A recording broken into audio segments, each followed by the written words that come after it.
अस्सलामुअलैकुम and a very good morning. सबसे पहले तमाम देखने वालों को सुबह मुबारक, जुमा मुबारक और नया दिन मुबारक। मैं हूं आपके साथ फराज अहमद और मेरे साथ मौजूद हैं महक असलम। तो नया दिन मुबारक, जुम्मा मुबारक। और जुम्मा मुबारक हम इसलिए भी कहते हैं ना कि जब जुम्मा आता है तो थोड़ी सी खुशी होती है कि वीकेंड आ गया है और अब आपको छुट्टी भी मिलेगी, अब आप रिलैक्स भी हो जाएंगे।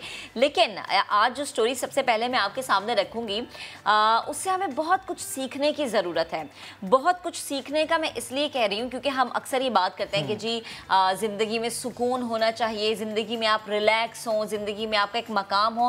लेकिन यकीन करें कि जब मेहनत आप करते हैं ना तो जो उसके बाद आपको मकाम मिलता है, यानी मेहनत करके जो आप खाते हैं ना उसका मज़ा अलग है। अगर कोई चीज़ आपको सजी सजाई ट्रे में मिल जाए, प्लेट में मिल जाए, आप ज़िंदगी की ऊंच नीच ना देखें तो फिर आपको उस चीज़ की कदर नहीं होती। ये शॉर्टकट्स जो होते हैं ये वक्ती तौर पर कामयाबी जरूर दिला देते हैं, लेकिन कोई ये चीज़ ऐसी नहीं होती जो कि लॉन्ग लास्टिंग होती है। लंबा चले ना, आपका एक्सपीरियंस नहीं होता उसके अंदर। लंबे रोड पे चलने के लिए आपको बड़ी मेहनत करना पड़ती है। और अब हम देख रहे हैं कि वक्त बदल रहा है, हर चीज़ में जिद्दत आ रही है, हर चीज़ में तब्दीली आ रही है।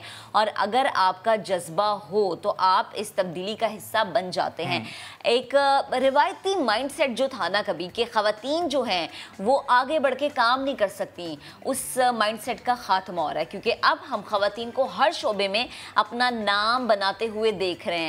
नाम बनाने के साथ साथ वो कमा भी रही हैं, घर की जिम्मेदारियां भी उठा रही है, घर भी चला रही हैं और अपने शौहर के साथ, अपने भाई के साथ, अपने वालिद साहब के साथ जो है बिल्कुल कंधे से कंधा मिला के वो चल रही हैं और बता रही हैं कि बहैसियत औरत अगर आप एक बेटी हैं, आप एक माँ हैं, आप एक बीवी हैं और आप चाहे किसी भी रूप में हैं, आप काबिल एहतराम हैं, काबिल इज्जत हैं और आप इस काबिल हैं कि आप घर का चूल्हा जला सकते हैं। और ऐसी बहुत सारी खवातीन होती हैं जो कि एक एग्जाम्पल सेट करती हैं, स्टीरियोटाइप को तोड़ती हैं और वो बाउंड्रीज तोड़कर बाहर निकलती हैं। आज भी हम आपको एक ऐसी ही खातून से मिलवाने जा रहे हैं जिनकी हिम्मत को हम सलाम पेश करते हैं। जी हाँ, हम बात कर रहे हैं लाहौर की बाइकिया राइडर रुबैया नदीम की, जिन्होंने मोटरसाइकिल सीखी तो अपने शौक के लिए थी, लेकिन आजकल ये शौक उनके काम आ रहा है। पहले शौकिया इन्होंने मोटरसाइकिल चलाना सीखी, जब ये चलाना आ गई, रुबैया को ये मोटरसाइकिल चलाना आ गई, तो उन्होंने सोचा क्यों ना इस मोटरसाइकिल की राइडिंग को प्रोफेशन में तब्दील किया जाए, इससे पैसे कमाए जाएं। अब घर के माली हालात जो है वो ख़राब थे तो इन्होंने शौहर का हाथ बटाने की थामी और साथ ही साथ मोटरसाइकिल वो चलाती थी, लिहाजा सोचा ये कि राइडिंग का काम शुरू किया जाए। वैसे राइडर के तौर पर सिर्फ ये सोचा जाता है कि कोई आदमी होगा, कोई लड़का होगा जो कि एक बाइक राइडर होगा, लेकिन खवातीन बाइक राइडिंग करते हुए कम नजर आती हैं। बात है, कितनी मुनफरिद बात है। तो रुबैया जो है इनका ताल्लुक है लाहौर से।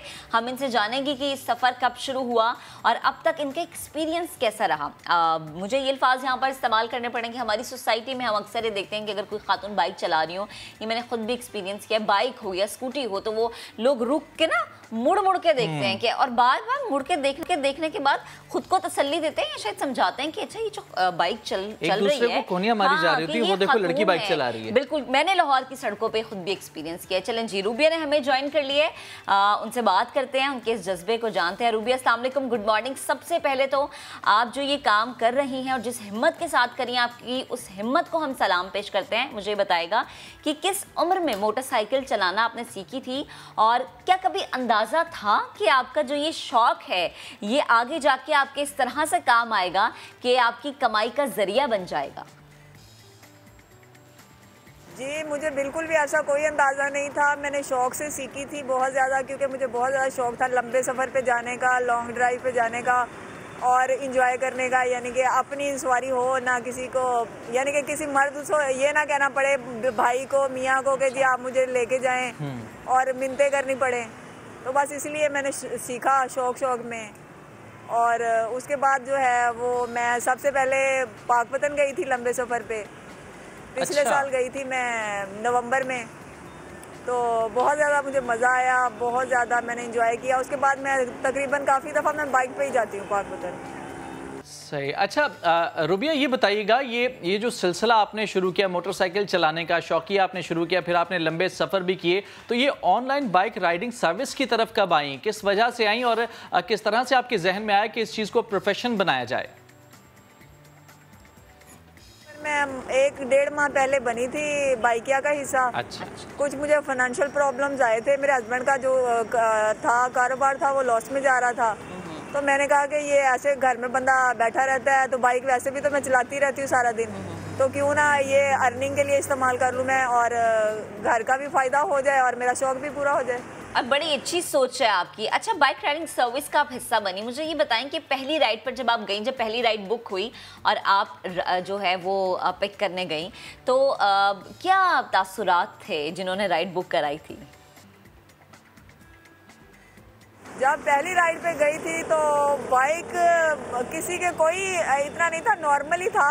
अच्छा। कि मैं जब गई उन्होंने देखा कि फीमेल है, वो फिर भी बैठ गए थे साथ। अच्छा। और मुझे बिल्कुल भी इस तरह का कोई नहीं हुआ कि मैं एक मेल के साथ बैठी हूँ, मैं उसे यानी कि एज भाई वो मुझे ट्रीट कर रहा था और बहुत ज़्यादा यानी कि वो मुझे इज़्ज़त दे रहे थे, तो काफ़ी लोग जो है वो इज़्ज़त देते हैं अपने। ठीक है। अच्छा रुबिया, बिल्कुल हम अप्रिशिएट करते हैं, आपने ये स्टेप उठाया, एक स्टीरियोटाइप को आपने तोड़ा है, आप आगे बढ़ी हैं, लेकिन सोसाइटी को भी मद्देनज़र रखना होता है। कभी ऐसा हुआ आपके साथ कि कोई शख्स, कोई राइडर आपके साथ बैठा हुआ, आपके पास राइड आई, आप जब वहाँ पर पहुँची तो किसी भी वजह से परेशानी का बायस बन गया हो? साहब ने मेरी राइड बुक करवाई, वो उन्हें मैं छोड़ के आई थी ये परवेज इलाही रोड पे। अच्छा। और बाद में उन्होंने कहा जी मैंने दोबारा जाना है, तो मैंने कहा मैं तो अभी राइड पे हूँ, तो मैंने कहा मैं राइड लेके गुलबर्ग जा रही हूँ। कहते नहीं आप आ जाएं, मैं आपको इतना पे करूँगा। तो मैंने कहा चले मैं ये राइड छोड़ लूँ, आपको गुलबर्ग से ही लेना है, मैं दोबारा से आपको ले लूँगी। लेकिन वो बाद में उन्हें कॉल की तो वो कहते मैं यतीम खाना हूँ, मेरी दोबारा से राइड मेरी यतीम खाना की मैंने उठाई है, तो वो बस थोड़ा सा मुझसे बदतमीजी करने लग गए।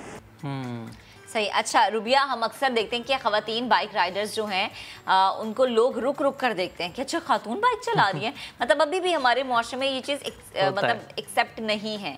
कभी कोई ऐसा दिलखराश जुमला आपको सुनने के लिए मिला हो? क्योंकि हम देखते हैं कि सड़कों पे आप वैसे ही अगर जा रहे हो, रोड क्रॉस कर रहे हो या शॉपिंग पे भी आप जाएँ तो अक्सर कॉमेंट्स आपको सुनने के लिए मिलते हैं, लोग कॉमेंट्स पास करते हैं, आप तो माशाल्लाह बाइक चला रही हैं, बड़ा अच्छा काम भी कर रही हैं, घर का जो है वो पहिया भी आप चला रही हैं। मुझे बताएं कि कभी किसी ने कोई ऐसा कमेंट कर दिया हो कि आपको दिली अफसोस हुआ हो या आपको उसकी सोच पे अफसोस हुआ हो?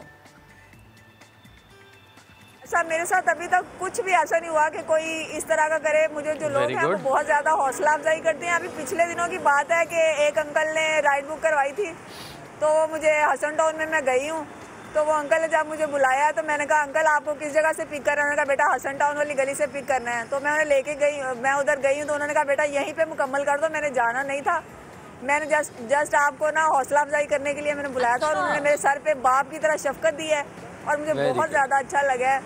तो उसके बाद उन्होंने राइड कंप्लीट कर दी है। तो जितने भी जो हैं आज तक जो मेरे राइड्स हैं वो बहुत ज़्यादा यानी कि रिस्पेक्टफुल थे, बहुत ज़्यादा इज्जत देते थे मुझे। बिल्कुल, बड़ी अच्छी बात है और बहुत अच्छा लगता है जब आपको कोई अप्रिशिएट करता है, हौसला देता है। अच्छा ये बताइएगा रुबिया, अब वक्त बदल रहा है, दौर बदल रहा है, हर फील्ड में ख़वातीन आगे बढ़ रही हैं, नाम कमा रही हैं, मर्दों के शाना बशाना ना सिर्फ बात हो रही है बल्कि अब नज़र आ रही हैं ख़वातीन काम करते हुए। आप खुद इसकी जीती जागती एक मिसाल हैं। फैमिली की तरफ से कितनी सपोर्ट है, और जब आपने फाइनेंशियली फैमिली को सपोर्ट करना शुरू किया तो आपकी फैमिली की तरफ से क्या रिएक्शन थे? फैमिली मेंबर जो हैं वो बहुत ज़्यादा खुश हैं, मेरे ससुराल वाले बहुत ज़्यादा खुश हैं और वो मुझे फुली सपोर्ट करते हैं और वो मेरा काफ़ी जो है वो मेरा हौसला बढ़ाते हैं। अभी मैंने उनको रात को, वो पाकपतन से आए हुए थे, तो मैंने उन्हें कहा था कि मेरे अम्मी और अब्बू मेरा इंटरव्यू है तो आप लोग भी इधर रहना। वो कहते नहीं अभी पीछे हमारा गुजारा नहीं होता है तो हम जाएंगे, लेकिन उन्होंने मुझे काफ़ी ज़्यादा हौसला दिया था और दुआएं दी थी। ज़बरदस्त। अच्छा रुबिया, आपके बच्चे कितने हैं? और ज़ाहिर है माँ की ख्वाहिश होती है कि बच्चे जो हैं वो तो हर कदम पे तरक्की करें, तो आप उन्हें बनाना क्या चाहती हैं? 5 बच्चे हैं माशाल्लाह, 4 बेटियां हैं और सबसे छोटा बेटा है। और बेटियां जो है, मेरा इरादा है कि इरादा नहीं, मैं बचपन से ही जब मेरी बेटी पैदा हुई थी तो मुझे शौक़ था कि मैं उसे एक ना स्पोर्ट्समैन की तरह उसे मैं यानी कि ट्रीट करती थी और जो है मैं उसको फ़ौज में भेजना चाहती हूँ। एक बेटी मेरी जो है वो फ़ौज में जाना चाहती है या पंजाब पुलिस में जाना चाहती है, दूसरी मेरी बेटी नेवी में जाना चाहती है और तीसरी मेरी बेटी भी इसी तरह फ़ौज में ही जाना चाहती है। बच्चों को फ़ौज में जाने का शौक़ है। बिल्कुल, हमारी ये दुआ है कि आपके जो ख्वाब हैं, जो ख्वाहिशें बच्चों के हवाले से वो पूरी हों, अच्छा वो करियर अपना सेलेक्ट करें। आपका जो बेटा है, गालिबन आपका यही बेटा है जो कि आपके साथ बाइक पर भी अक्सर नज़र आता है और फुटेज में मैं देख रहा हूँ कि उसके हाथ में मोबाइल है और वो नेविगेशन आपको समझा रहा है। स्कूल की जो बच्चे की रूटीन है वो किस तरह आप मैनेज करती हैं? जी वो स्कूल जाता है, 5 क्लास में है, वो पढ़ता है। और वो आपको पता है कोरोना के दिन थे तो वो जो है वो एक दिन छुट्टी होती थी और एक दिन स्कूल होता था, तो मैं तो साथ लेके जाती थी। तो जिस दिन छुट्टी होती थी उस दिन साथ ले जाती थी, जिस दिन छुट्टी नहीं होती थी मैं साथ नहीं लेके जाती। ठीक, अच्छा रूबिया, यकीनन जो ख़वातीन इस वक्त हमें कैमरे के उस पर बैठी देख रही हैं, सुन रही हैं, वो यकीनन सोच रही हैं कि आप उनके लिए एक मशाल राह है। तो ऐसी ख़वातीन जो अपने घर के लिए कुछ करना चाहती हैं मगर पहला कदम उठाने से वो घबरा जाती हैं, क्या पैगाम देंगी हमारे प्लेटफॉर्म से आप उन्हें? भाई मेरी तरफ देख लो, मेरा मानना यह है, बचपन से मेरा मानना यह है कि डर के आगे जीत है। हाँ। जो डर गया वो मर गया। हमें डरना नहीं चाहिए, हमें जो मुश्किल हालात है उनका डट के मुकाबला करना चाहिए। ठीक, रूबिया हमारे साथ मौजूद थी और माशाल्लाह खातून बाइक राइडर और बड़ा अच्छा ये काम कर रही हैं। अल्लाह ताला ने इसमें तरक्की भी दे और कामयाबी भी दे। बेहद शुक्रिया आपका वक्त देने के लिए। तो जनाब अब आपको दिखाते हैं ओकाड़ा का एक ऐसा इंस्टीट्यूट जहां मुख्तलिफ किस्म के जो कोर्सेज हैं उनको पहले मुकम्मल कराया जाता है, जो स्टूडेंट्स हैं उनको ट्रेन किया जाता है, उसके बाद उनकी जो ट्रेनिंग है, उनकी जो स्किल्स है उसको प्रोफेशन में ढालने के लिए स्टूडेंट्स की नौकरी के लिए मुख्तलिफ जो प्राइवेट इदारे हैं ये इंस्टीट्यूट उन्हें इनवाइट करता है और फिर वो इदारे इन तमाम तरह स्टूडेंट्स को जॉब भी ऑफर करते हैं। अरे वाह, तो मजीद बताएंगे हमारे नुमाइंदे जावेद सिकंदर। जी जावेद। आज बिल्कुल ओकाड़ा में एक ऐसा अदारा भी है जो बच्चों को स्टडी के साथ साथ मुख्तलिफ कोर्सेज जो हैं वो करवाते हैं, जिसमें कंप्यूटर कोर्सेज है, क्लिनिकल कोर्सेज है, उसके बाद ड्रेस मेकिंग है, मेकअप का जो कोर्स होता है वो करवाते हैं। और उनके साथ जब वो पास आउट करते हैं तो उनके लिए जॉब्स के लिए यहाँ पे मुख्तलिफ प्राइवेट कंपनियाँ जो यहाँ पे हायर की जाती हैं, वो उनके मुख्तलिफ इंटरव्यूज़ करते हैं ताकि जो बच्चे यहाँ से पास होते हैं वो इधर से ही जॉब पे लग जाएं। तो मेरे साथ इस वक्त मौजूद है यहाँ के प्रिंसिपल, हम उनसे जानते हैं उनका इस हवाले से क्या कहना है। सर, कितने बच्चे इस साल पास आउट हुए, उनको कितनों को जॉब्स अब तक मिल गई हैं? इसमें हमारा जो जब से हमारा इदारा बना है उस वक्त से अब तक जो है तकरीबन 8000 स्टूडेंट पास आउट हो चुके हैं और अपना जिसमें से 6000 के करीब बच्चे ऑन जॉब हैं। 69% जो है हमारी एम्प्लॉयबिलिटी रेट है। अभी करंटली जो है हमारे तकरीबन 350 के करीब बच्चे और बच्चियाँ जो है पास किए, जिनके लिए हमने इस रोज़गार मेले का इनेकाद किया। आज बिल्कुल जैसा कि इनका कहना था कि काफ़ी ज़्यादा तादाद में बच्चे जो जिन्होंने ये रोज़गार ये यहाँ पे एक प्रोग्राम मुनक्कद किया गया जहाँ पे मुख्तलिफ कंपनीज़ के लोग जो यहाँ पे आए हुए हैं, मुख्तलिफ कंपनीज़ के यहाँ पे जो शेयर होल्डर्स हैं वो यहाँ पे आए हुए हैं, वो यहाँ पे इनका बच्चों का इंटरव्यूज़ करेंगे अपने अपने तरीके के मुताबिक, उसके बाद उनको जॉब जो ऑफ़र करेंगे।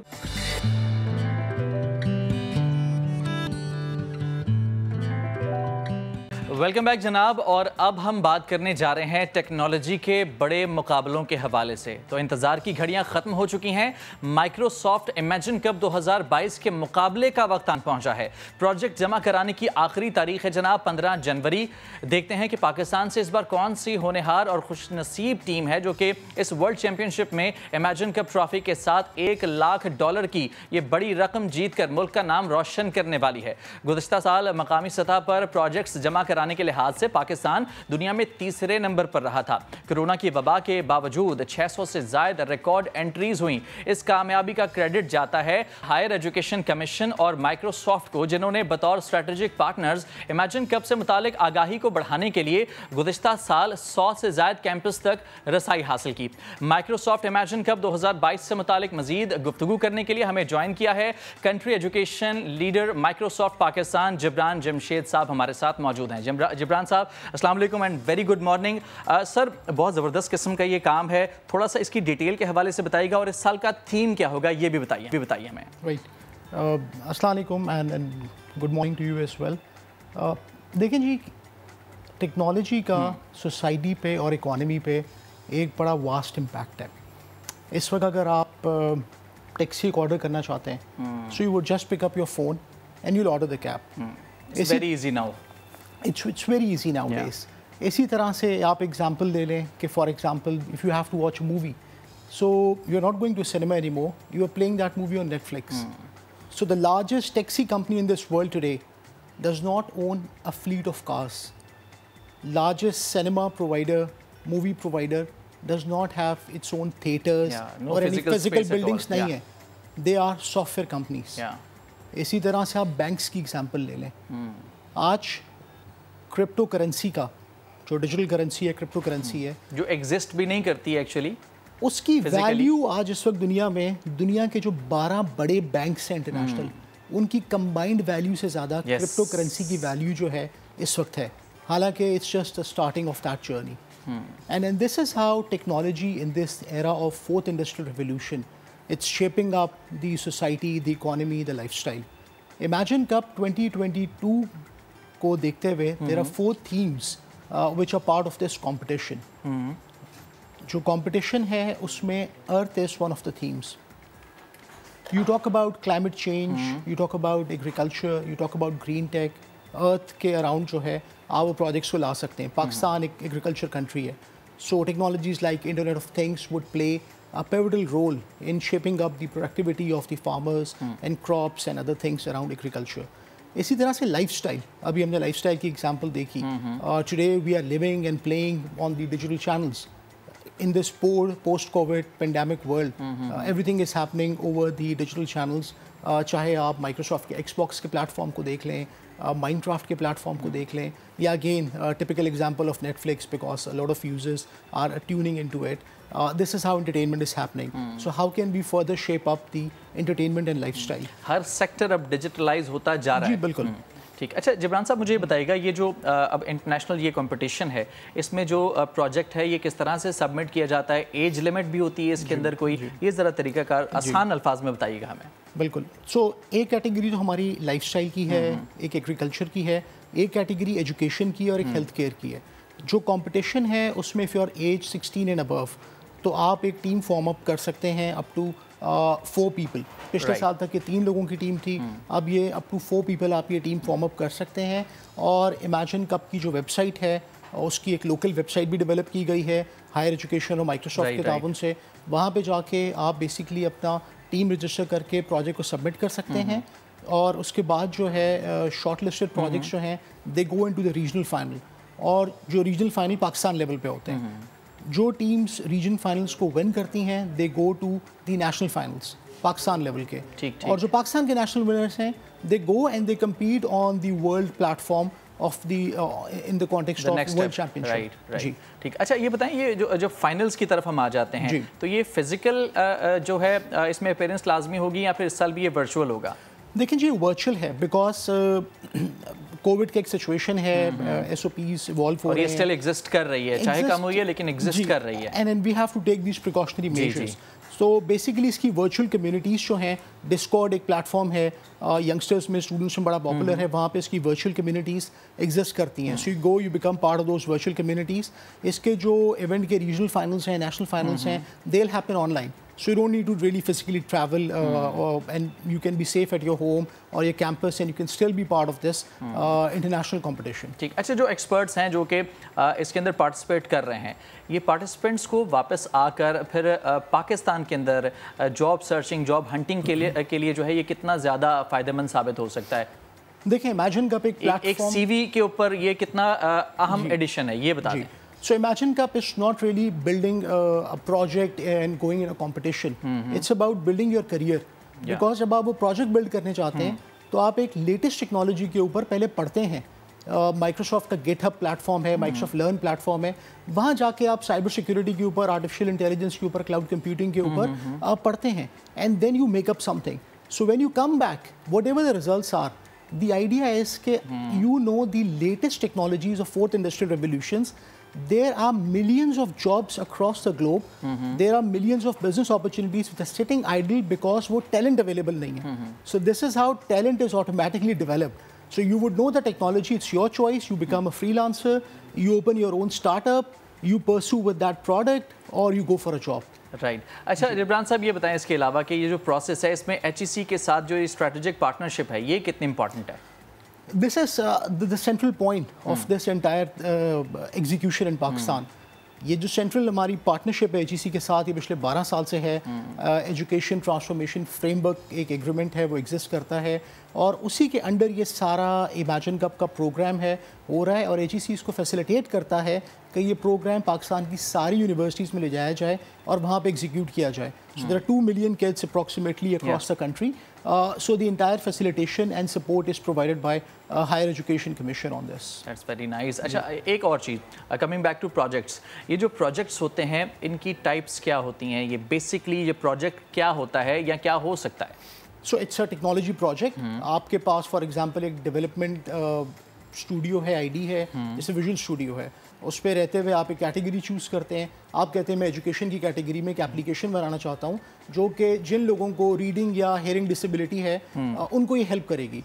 सो you pick up a programming language, whatever language you like, उसमें आप उस एप्लीकेशन को लिखते हैं. पीछे आपके पास क्लाउड प्लेटफॉर्म है जहाँ पे वो होस्ट होती है. And there are other sort of peripheral technologies available कि अगर आपको आर्टिफिशियल इंटेलिजेंस की किसी सर्विस की ज़रूरत है, साइबर सिक्योरिटी की है, once you build that app you can host it in the cloud and it is available across your devices and platform and you can showcase it to the world and it's a POC right now, proof of concept hai, and once you are done with this you can make it a product and then you can serve the community out of it. Right.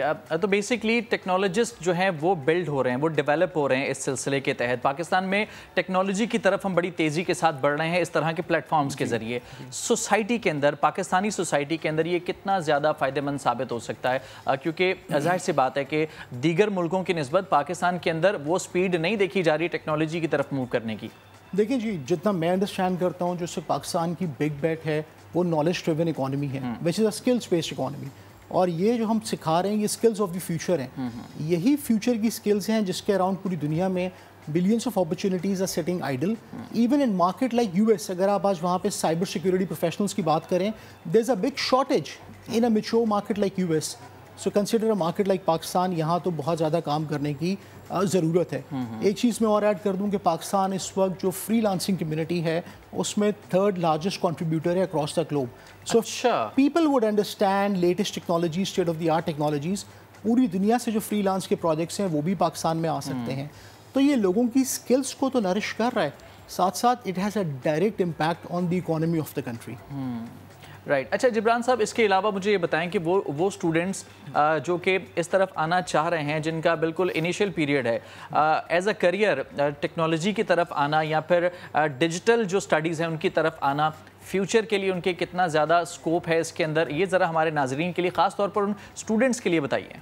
जी देखें, हर दौर की कोई ना कोई requirement होती है. इसीलिए अगर हम आज कहते हैं कि जी हम 21वीं सदी में रहते हैं, era of 4th industrial revolution में देखते हैं, तो उस कॉन्टेक्स्ट में अगर आप देखें इस वक्त दुनिया की जो 10 बड़ी कंपनीज़ हैं मार्केट कैपिटलाइजेशन के पॉइंट ऑफ व्यू से, उनमें से 8 बड़ी कंपनीज़ जो हैं वो टेक्नोलॉजी कंपनीज़ हैं. Companies like Facebook, Apple, Microsoft, Amazon, Google, all these companies are technology companies. तो technology has definitely got a bigger future and a very bright future out there. It's just that technology की जो आज requirement है वो आज से 10 साल पहले जो टेक्नोलॉजी थी ये उससे बहुत डिफरेंट है. So this is a platform to learn and build on this technology and then go and hunt for the right opportunities. So I would really encourage students to go for computer science, software development, and inshallah they would have a very brighter future. Right. अच्छा, इसके अलावा जिब्रान साहब ये बताएं कि यकीनन आपका ताल्लुक़ है इस फील्ड के साथ, बहुत सारे ऐसे स्टूडेंट्स आपके पास आते होंगे, बड़े ब्राइट आइडियाज़ लेकर आते होंगे, लेकिन शायद किसी तौर पर किसी भी वजह से पाकिस्तान के अंदर उस पर काम करना थोड़ा सा मुश्किल है. कुछ इस तरह के एक्सपीरियंसेस हमारे साथ अगर आप शेयर कर सकें, क्योंकि यकीनन जो फील्ड से रिलेटेड स्टूडेंट्स हैं बड़े ज़बरदस्त आइडियाज़ उनके पास होते होंगे, ऐसी ऐसी एप्लीकेशंस या फिर ऐसे ऐसे आइडियाज़ होते होंगे जो कि शायद पूरी दुनिया में एक बहुत बड़ा चेंज ला सकते हैं. जी देखें, वक्त के साथ साथ चीज़ें बहुत ज़्यादा बेहतर होती जा रही हैं. यूनिवर्सिटीज़ ने भी जो है अपने फाइनल ईयर प्रोजेक्ट्स पे बहुत ज़्यादा फोकस करना स्टार्ट किया है. इंडस्ट्री एकेडेमिया कोलैबोरेशन में भी उस ड्राइव का पार्ट हूँ, बहुत ज़्यादा पाकिस्तान में हो रही है. आपको बहुत ज़्यादा इंक्यूबेशन सेंटर्स नज़र आ रहे हैं पाकिस्तान में एकेडेमिया के अंदर, supported by government. And companies like Microsoft are also playing their part, because हमारा जो कंटेंट है, जो करिकुलम है, जो हमारी रेडीनेस है, अब वो वाइडली अवेलेबल है over the internet to all of the students. So in case you don't know for around a certain technology, you have a great idea but you don't know how to execute it, then you would find a lot of mentors over the internet, you would find a lot of trainings, you would find a lot of content over the internet. Imagine कब का जो ये programme launch हुआ है, इसकी drive country wide की जा रही है, जिसमें ये सेशंस जो हैं अवेयरनेस सेशंस डिफरेंट यूनिवर्सिटीज़ में कराए जा रहे हैं through community and Microsoft student ambassadors. So there are 200 plus Microsoft student ambassadors which are there in Pakistan, and they are very bright students, and they are reaching out to other students and sharing their perspective, sharing their knowledge. इसी तरह वो teams जिन्होंने पिछले सालों में imagine cup में participate किया है, they are also reaching out to campuses and universities and sharing their experiences. So I think हम सब मिलकर एक दूसरे को हेल्प करेंगे. सो द रिजल्ट एक्सपीरियंसेस ही होते हैं जो कि जब शेयर किए जाते हैं तो दूसरों को मोटिवेशन मिलती है, जो कि सोच रहे होते हैं, इरादा बना रहे होते हैं, उनको मोटिवेशन मिलती है और वो स्टेप उठाते हैं इसकी तरफ. Thank you so much Imran साहब, बहुत शुक्रिया, आपने बड़ी इमेजिन कप के हवाले से हमें बताया. एक क्विक ब्रेक, जिसके बाद आपसे एक दफ़ा फिर मुलाकात होती है.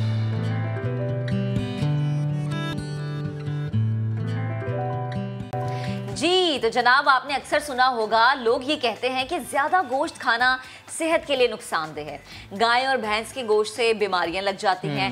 आज हम आपको बताएंगे कि इसके पीछे मुहर्रिकात क्या है, हकीकत क्या है. साथ ही माहिर ग़िज़ाइयत से जानने की कोशिश करेंगे कि गोश्त का इस्तेमाल किस तरह यानी कि किस तरह से करना चाहिए और कितनी मिकदार में करना कैसे चाहिए, खाएं, कितना खाएं और क्या भैंस या गाय का गोश्त ज़्यादा खाने से बीमारियां वाकई आपको लाहक हो जाती हैं.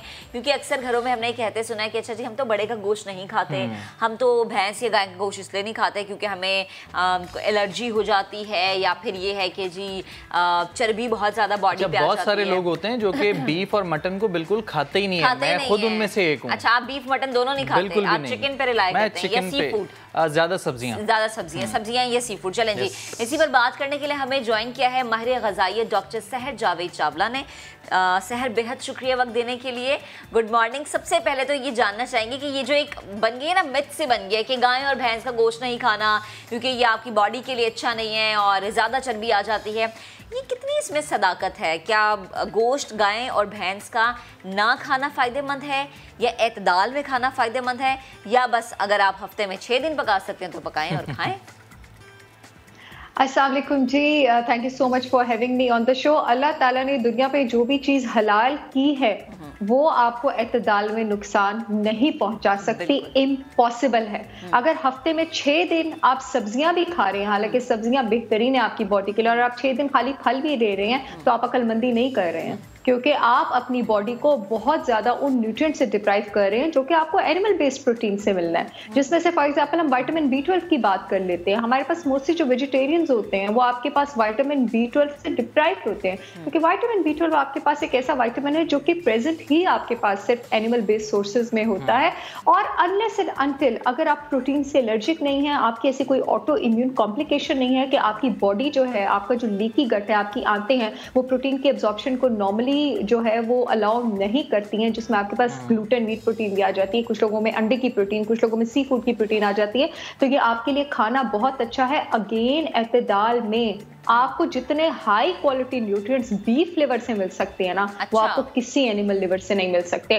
विटामिन ए, विटामिन ई जो कि आपके पास पॉपुलर एंटीऑक्सीडेंट्स हैं, आपकी बॉडी के इम्यून सिस्टम को मजबूत करते हैं, वो सबसे ज्यादा मौजूद ही बीफ लिवर में होते हैं. और ये हमारे पास जो मिथ है ना कि फैट नहीं होना चाहिए गोश्त के साथ, क्या आप जानते हैं कि जब आप, जो एक स्मार्ट बुचर होता है ना, वो जब अपने मीट कट्स बनाता है तो वो इस तरह बनाता है कि जो प्रोटीन, जो उसकी मीट की लेयर होती है, उसके ऊपर एतदाल में फैट भी मौजूद होता है. जब आप खाना पकाते हैं वो फैट उस प्रोटीन को ओवर कुक होने से भी बचाता है, यानी उसके अच्छे वाले न्यूट्रिएंट्स प्रिजर्व भी करता है. और वही फैट जो है आपके पास जब आप खाना लेते हैं, आपकी बॉडी में शुगर स्पाइक्स, इंसुलिन स्पाइक्स नहीं देता, क्योंकि फैट जो है वो इंसुलिन स्पाइक्स को कंट्रोल रखता है.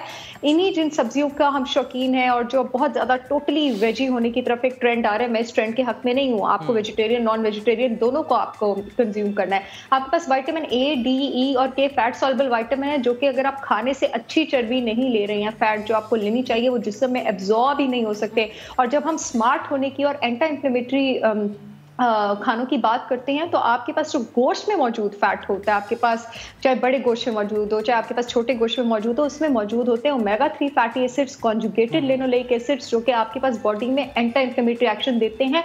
और ये आपके पास इनडायरेक्टली हड्डियों को भी मजबूत करता है. आपके पास जो फैट ऑन द मीट होता है उसमें विटामिन K2 होता है. विटामिन K2 के बगैर विटामिन डी बॉडी में अपना फंक्शन परफॉर्म ही नहीं कर सकता, तो ये तो आपकी हड्डियां भी मजबूत करते हैं. डॉक्टर साहब, आपका ये कहना है कि खाना जरूर चाहिए, ये जो मिथ्स हैं कि खाने से नुकसानात होते हैं, ये बिल्कुल गलत है। हाँ, ज़रूरत से ज़्यादा खाया जाए तो नुकसानात किसी भी चीज़ के हो सकते हैं। अच्छा, ये बता दीजिएगा, वो लोग जिनको स्टमक के इश्यूज़ हैं, कोलेस्ट्रॉल उनका बढ़ा हुआ होता है, इसके अलावा इस तरह की कुछ ऐसी बीमारियां हैं जिसकी वजह से वो अवॉइड करते हैं, इन लोगों को बीफ या मटन ये खाना चाहिए या नहीं?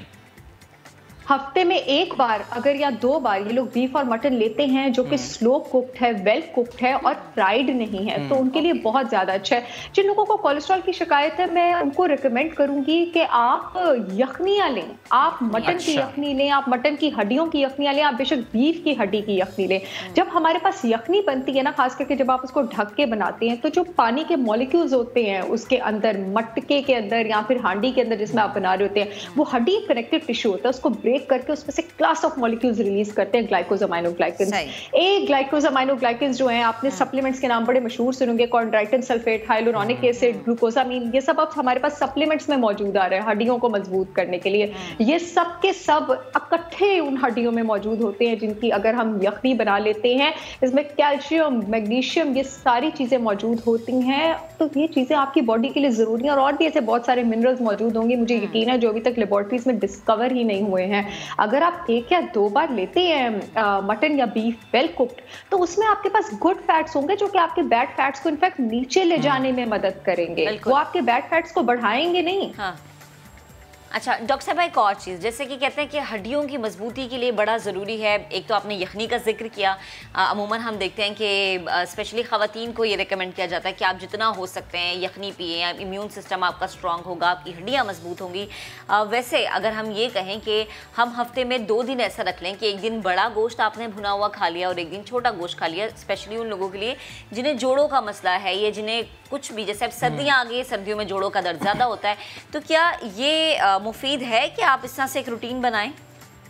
बेहद मुफीद है। बेशक आप हफ्ते में 3 दिन ऐसे करें, और मैं तो कहती हूँ हर खाने को आप यखनी में बनाएं, हर खाने को आप यखनी में कुक करें। और खवातीन के लिए यखनी तो आपके पास यूथ सीरम है, यखनी में से जो मॉलिक्यूल्स जिनका मैंने नाम लिया है कि निकलते हैं, इनमें ना एबिलिटी होती है, इनका ट्रॉपिक इफेक्ट होता है, यानी ये बॉडी में जाके वो जगह ढूंढते हैं जहां पे कोलेजन कम है। ये जो टिश्यू आपकी स्किन की इलास्टिसिटी, तनाव, यूथ के लिए रिस्पॉन्सिबल है, ये भी कोलेजन है। जहां पे कोलेजन डैमेज होता है, चाहे वो मेरे जॉइंट्स का कोलेजन है, मेरे कार्टिलेज का कोलेजन है, मेरी ब्लड वेसल्स, कोलेजन बॉडी में हर जगह प्रेजेंट है, मेरी ब्लड वेसल्स का कोलेजन है, मेरी आंखों का कोलेजन है, मेरी स्किन का कोलेजन है, जहां जहां डैमेज हो गई उसको जाके रिपेयर करेगा। अपना हर खाना यखनी में बनाएं, it should be the kitchen essential, ये आपके किचन का एसेंशियल होना चाहिए। अच्छा डॉक्टर साहब, ये बताइएगा, आपने खाने के फवायद बता दिए, ना खाने के नुकसानात क्या हैं? बहुत सारे लोग ऐसे होते हैं जो कि गोश्त नहीं खाते हैं, वो पसंद करते हैं सब्जियां और दालें, प्रेफर करते हैं इनको, या फिर बिल्कुल भी टच नहीं करते गोश्त को। उन लोगों को क्या कहना चाहिए? इसके नुकसानात क्या होंगे गोश्त को अगर बिल्कुल ही अवॉइड किया जाए? सबसे पहले तो आपके पास जिस समय विटामिन B12 की कमी हो जाती है, विटामिन B12 हमारे नर्व फंक्शन में भी इन्वॉल्व है, रिफ्लेक्सेस में भी इन्वॉल्व है, विटामिन B12 हमारे रेड ब्लड सेल्स बनाने में भी काम आता है, विटामिन B12 हमारे जिस्म में कार्बोहाइड्रेट, प्रोटीन, इनके मेटाबॉलिज्म के लिए भी काम आता है, विटामिन B12 हमारी इम्यूनिटी के लिए भी काम आता है। दूसरी चीज के आपके पास जो गोश्त में मौजूद प्रोटीन होती है वो हाई क्वालिटी प्रोटीन होती है, यानी उसमें सारे जरूरी जुज़ प्रोटीन के एसेंशियल अमीनो एसिड्स प्रेजेंट होते हैं। प्लांट्स और प्लांट बेस्ड आपके पास सोर्सेज में भी होते हैं, लेकिन वो लो क्वालिटी प्रोटीन होते हैं। फिर आपको किसी न्यूट्रिशनिस्ट से, किसी डॉक्टर से, एक्सपर्ट से आपको फूड कॉम्बिनेशंस तैयार करवाने चाहिए, जिससे आपको पता हो कि अगर मैं ये प्लांट के कॉम्बिनेशंस बनाऊंगा तो मैं अपने जिस्म में जो प्रोटीन है उसको पूरी ले रहा हूँ। जो लोग एथलेटिक रूटीन फॉलो करते हैं, जो लोग वर्कआउट करते हैं, उनके पास तो अगर उन्होंने मसल बिल्ड करना है या इवन के लीन बॉडी मास भी मेंटेन करना है, अच्छी हाई क्वालिटी एनिमल प्रोटीन लिए बगैर वो अपने वर्कआउट के बाद का जो डैमेज है उसको रिपेयर कर ही नहीं सकते हैं। और अगर आप प्रोटीन कम देंगे एनिमल सोर्सेज से तो आपकी बॉडी की इम्यूनिटी नीचे जाएगी।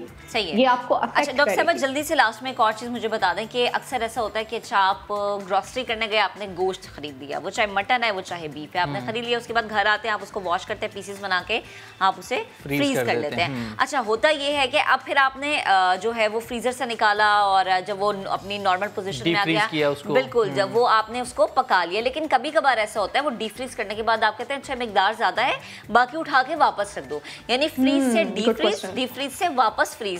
तो ये जो चीज़ है यकीनन गोश्त की अफादियत को कहीं ना कहीं मुतासिर तो ज़रूर करती होगी।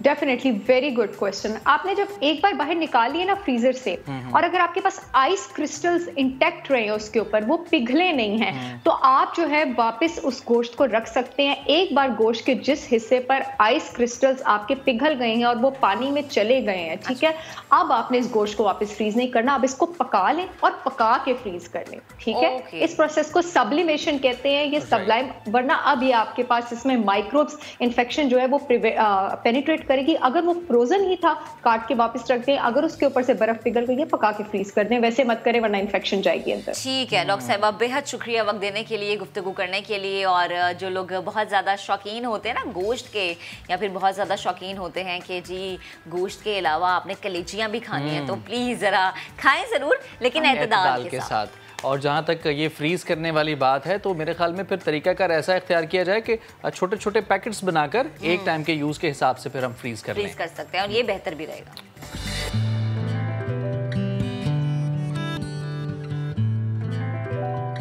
जी तो जनाब, अब हम कुछ बात करने जा रहे हैं अपने नौजवानों की। पाकिस्तानी नौजवान जो कि बेशुमार टैलेंट से भरपूर हैं। आज कुछ ऐसे ही नौजवानों से आपको मिलवाने जा रहे हैं जिनके लिए फ़ुटबॉल सिर्फ खेलना नहीं, बल्कि फ़ुटबॉल से करतब दिखाना ऐसा लगता है जैसे कि फ़ुटबॉल उनकी बॉडी का ही एक पार्ट हो। कभी वो टांगों के ज़रिए, कभी हाथों के ज़रिए, कभी शोल्डर्स के ज़रिए, जिस्म के मुख्तलिफ पार्ट्स के ज़रिए फ़ुटबॉल से ऐसे ज़बरदस्त किस्म के करतब दिखाते हैं नौजवान अली रज़ा, जो कि उनकी परफेक्शन का सबूत है। अली रज़ा और फुरकान हमारे मेहमान हैं आज, जो कि पाकिस्तान में फ्री स्टाइल फुटबॉल के फ़रोग के लिए पूरी तरह से कोशा हैं। नौजवान अली रज़ा और फुरकान जो हैं, इनके मुताबिक फ्री स्टाइल फुटबॉल बाकायदा एक अलग ही दुनिया है, इसका अलग ही एक स्कोप है, एक मज़ेदार किस्म की ये चीज़ है। बुनियादी तौर पर ये बॉल के ज़रिए अपने जज्बात को ज़ाहिर करने का एक तरीका है, ये कहना है इन लोगों का। फ्री स्टाइल फुटबॉल का ये शौक़ इनको कैसे पैदा हुआ, कितना वक्त लगा और ये ट्रेनिंग कैसे ली, किस तरह से इतने ज़्यादा ये परफेक्ट हुए इस गेम के अंदर, यही जानने के लिए हमने रब्ता किया। हमारे साथ इस वक्त मौजूद हैं अली रज़ा और फुरकान अहमद, दोनों ज्वाइन कर चुके हैं। अस्सलाम वालेकुम, गुड मॉर्निंग, कैसे हैं आप अली और फुरकान? वालेकुम अस्सलाम, हम ठीक ठाक। Very good. अच्छा, मुझे बताएं कि बड़ा इंटरेस्टिंग किस्म का ये टॉपिक है मेरे लिए, तो मैं आपको देख रहा हूँ, आपकी वीडियोस देख रहा हूँ, मुझे बड़ा इंटरेस्ट इसमें पैदा हो रहा है। ऐसा लग रहा है कि ये फुटबॉल जो है it's a part of your body. किस तरह आपने सीखा, इस तरफ आने का रुझान कब पैदा हुआ और उसकी वजह क्या थी? अच्छा, तो मेरा फ्री स्टाइल कैरियर आज से तकरीबन 6 साल पहले स्टार्ट हुआ था। जब मैं यूट्यूब पे स्क्रॉल कर रहा था तो मुझे एक स्वीडिश फ्री स्टाइलर है जिनका नाम पाले है, बहुत लेजेंडरी फ्री स्टाइलर है, तो उनकी मुझे एक वीडियो नज़र आई, तो मैंने वो वीडियो खोली, तो फिर उसमें मुझे बहुत अट्रैक्टिव ये चीज़ लगी। तो मैं कहता था कि नॉर्मल फुटबॉल तो बहुत सारे लोग खेल रहे होते हैं, तो फिर मुझे इंटरेस्ट पैदा हुआ कि मैं फ्री स्टाइल के बारे में भी ना जानना शुरू करूँ। तो फिर मैंने ट्रेनिंग स्टार्ट की उन्हीं दिनों में, आज से 6 साल पहले, और फिर उसके बाद मैं इम्प्रूव करता गया। फिर उसके बाद बहुत सारी चीज़ों में मैंने अपना प्रोफेशनल फ्री स्टाइल क्रू बनाया, मैंने पाकिस्तान की फर्स्ट फ्री स्टाइल अकेडमी बनाई, तो वो जर्नी अभी तक चल रहा है। ठीक है। अच्छा फुरकान, आप बताएं कि फ्री स्टाइल फुटबॉल आम फुटबॉल से कितनी मुख्तलिफ है, ये कितनी मुश्किल है? जैसे फ्री स्टाइल स्पोर्ट जो है वो एक अलग है, फुटबॉल से डिफरेंट चीज़ है। वो फ्री स्टाइल जो होता है, हमने अलग से ट्रिक्स करनी है, ट्रिक्स कोई भी हो सकती हैं, इसमें कोई लिमिट नहीं है। फुटबॉल में ये होता है आपके लिए एक लिमिट है, आपने ग्राउंड में रहना है, आपने रूल्स के साथ खेलना है। फ्री स्टाइल में कोई रूल नहीं है, आप जिस तरह जो भी ट्रिक बनाते हो आप कर सकते हो, आपने बस मेहनत करनी है और अकॉम्प्लिश करना है अपने गोल को। ठीक है, यानी इसके अंदर आपका जो फिटनेस लेवल है वो बहुत ज़्यादा होना चाहिए, क्योंकि जिस तरह के स्टंट्स हैं इसके लिए आपको अपनी बॉडी को उस हिसाब से मोल्ड करना पड़ता है। अच्छा, इसके अलावा अली आप ये बताएं कि आपका जो ग्रुप है, आपने अभी बताया कि आपने एक ग्रुप तरतीब दिया, आपने एक एकेडमी की सूरत इसको दी जहाँ पर आप ये सिखाते हैं। कितने लोग हैं आपके पास, ट्रेंड कितने हैं, ट्रेनिंग कितने हैं? 2018 में बेसिकली मिड 2018 में मैंने स्टार्ट किया था ball art free style crew के नाम से अपना एक क्रू। तो हमारे थे तकरीबन 3 मेंबर्स थे स्टार्ट में। फिर उसके बाद हमने अपनी एक अकेडमी, पाकिस्तान की first free style academy start की प्रॉपर एक सिस्टम के साथ।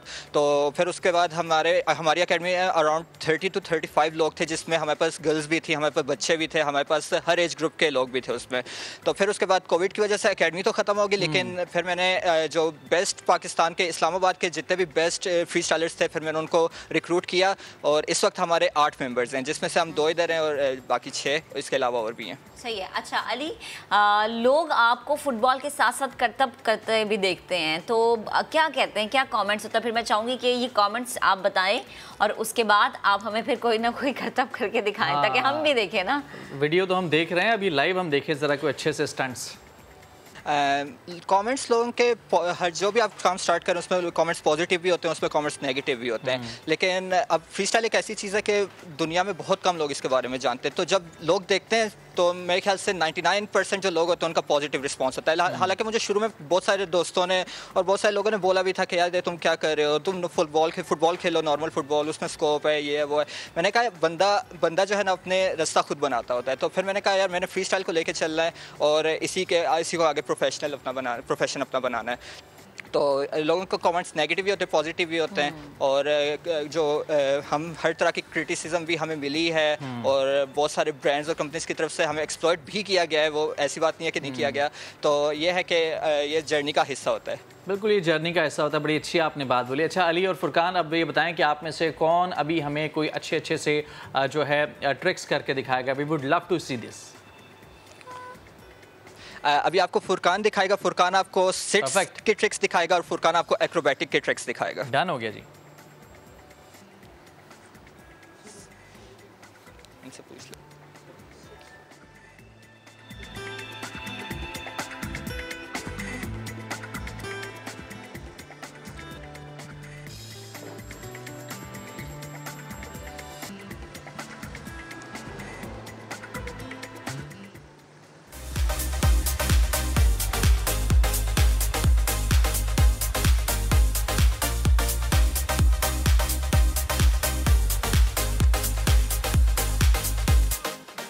ये फुरकान ने सिट्स करके दिखाए हैं, अब आप फुरकान आपको एक्रोबैटिक ट्रिक्स करके दिखाएगा। बिल्कुल।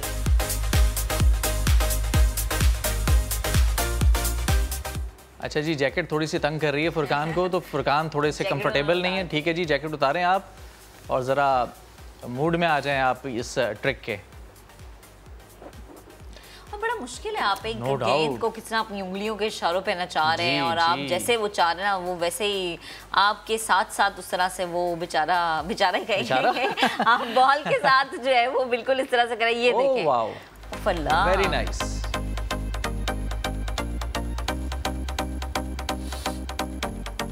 तो फ्री स्टाइल के बेसिकली 6 मेन कैटेगरीज होती हैं। उसमें हमारे पास लोअर बॉडी ट्रिक्स होती हैं जो हम टांगों में खड़े होकर टांगों के साथ करते हैं। फिर उसके बाद हमारे पास अपर बॉडी ट्रिक्स होती हैं जिसमें हम शोल्डर और हेड और इसमें से ट्रिक्स करते हैं। फिर उसके बाद सिट्स होते हैं। सिट्स में हमारे पास सब कैटेगरी सोल्स भी होते हैं जो हम बैठ के ट्रिक्स करते हैं। फिर उसके बाद हमारे पास एक्रोबैटिक्स होती हैं जिसमें हैंड स्टैंड, बैक फ्लिप्स और इस तरह की ट्रिक्स होती हैं। और फिर उसके बाद लास्ट में हमारे पास ट्रांजिशंस होती हैं। और अल्हम्दुलिल्लाह हमारे क्रू में जितने भी मेंबर्स हैं सबके अलग अलग स्टाइल है, लेकिन हम इन सब कैटेगरीज को कवर करते हैं। अच्छा यानी अली ये बताएं, ये फुटबॉल की ट्रिक्स सीखने से पहले आपको फिजिकली ये सारी ट्रिक्स जो है यानी कि अपनी बॉडी को उस हिसाब से ढालना होता है। तो ये सारी ट्रिक्स और जो फ्लेक्सिबिलिटी है बॉडी के अंदर ये पैदा करनी होती है। किस तरह से इस चीज़ का स्टार्ट किया जाता है? जो लोग इंटरेस्टेड हैं इस तरफ आने के लिए, आपको देख के जिनको शौक पैदा होता है।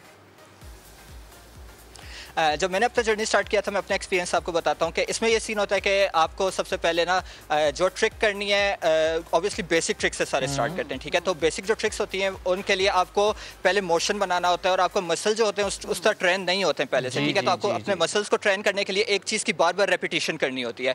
आपको शायद एक ट्रिक हज़ारों और कई हज़ार बार शायद आपको ट्रेन करनी पड़े, उसके बाद आप जाके वो लैंड कर सकते हैं। तो ये एक जर्नी होता है, इसमें इंप्रूवमेंट्स होती हैं। आपको अपने मसल्स को उस काबिल बनाना होता है। बेसिक्स के बाद इंटरमीडिएट ट्रिक्स आती हैं हर लेवल में। इंटरमीडिएट के बाद हमारे पास प्रो ट्रिक्स आती हैं। तो ऐसा लेवल्स होते हैं और अब जब आप बेसिक कंप्लीट कर लेते हैं फिर आप उसके बाद बड़े लेवल पे जा सकते हैं। तो वो एक वही जर्नी वाली बात है कि वो एक जर्नी होता है और उसमें इंप्रूवमेंट आहिस्ता आहिस्ता बनने की होती है। लेकिन इसमें आपके लिए सब्र लाजमी होता है। आपको सब्र बहुत ज़्यादा चाहिए होता है इसके लिए। सही है। अच्छा मुझे ये बताएं कि फ्री स्टाइल फुटबॉल की कितनी कैटेगरीज होती हैं? फ्री स्टाइल फुटबॉल की बेसिक 6 कैटेगरीज हैं। अब तो फ्री स्टाइल इतना कॉम्प्लिकेटेड हो गया कि हम कैटेगरीज नहीं देखते, अब हम देखते हैं कि मतलब अब सब चीज़ें मिक्स हो गई हैं। तो आजकल जो वैसे जो है हमारे पास lower body, upper body, sets और उसके बाद ट्रांजिशंस और उसके बाद एक्रोबैटिक्स और ब्लॉक्स। लेकिन आजकल फ्री स्टाइल इतना कॉम्प्लिकेटेड है, सब कुछ मिक्स होकर हो रहा है। तो आजकल जो सबसे ज़्यादा फेमस स्टाइल है वो ट्रांजिशंस ही है। एक स्टाइल से दूसरे स्टाइल में चेंज करना ट्रांजिशन होता है। जैसे आप कोई लोअर बॉडी की ट्रिक कर रहे हैं उसको आप सेट्स में जाके कन्वर्ट करते हैं तो वो ट्रांजिशन हो जाती है। तो आजकल जो ज़्यादा चीज़ है ना वो ट्रांजिशन, यानी आप लोग इन्वेंट भी कर रहे होते हैं इसी दौरान, ट्रिक्स के दौरान नई ट्रिक्स को आप इन्वेंट भी कर रहे होते हैं। अच्छा अली ये भी बताएं, ये इंटरनेशनल कॉम्पिटिशन्स भी होते हैं फ्री स्टाइल फुटबॉल के, क्या पाकिस्तान के भी कुछ फुटबॉलर या फ्री स्टाइलर्स हैं जो कि वहाँ पर स्टैंड करते हैं? आगे आपका कोई इरादा है इस तरह का? जो आपने ट्रिक बनाने वाली बात की उसमें आपको एक चीज़ बताता चलूँ कि I am the only Pakistani free styler जिसने अपनी एक ट्रिक क्रिएट की हुई है। और वो एक ऐसी ट्रिक थी जो बाहर के फ्री स्टाइलर्स और बहुत बड़े बड़े इंटरनेशनल फ्री स्टाइलर्स ने उस चीज़ को अप्रिशिएट किया था। और वो बहुत one of the most complicated trick है फ्री स्टाइल में। और जो आपने कंपटीशन की बात की उसमें यह होता है कि हमारे 3 तरह के कॉम्पिटिशन होते हैं वर्ल्ड चैंपियनशिप। एक जो होता है वो हमारे पास सुपर बॉल होती है, वो ओपन चैंपियनशिप होती है, उसमें पूरी दुनिया से 400-500 फ्री स्टाइलर्स आते हैं। फिर उसके बाद एक होती है जिसमें हर मुल्क से क्वालिफाई करके जाते हैं, लेकिन वो उन्हीं मुल्कों में होते हैं जिनमें क्वालिफिकेशंस खेली जाती है। फिर एक होते हैं वर्ल्ड फ्री स्टाइल मास्टर्स उनको बोलते हैं, उनमें जो दुनिया के टॉप 16 रैंकिंग के लिहाज से फ्री स्टाइलर्स होते हैं उसमें वो कम्पीट करते हैं। तो पाकिस्तान को रिप्रेजेंट कर चुके हैं पास्ट में। 2012 में हमारा एक बॉय गया था, red bull street style championship world championship थी उसमें।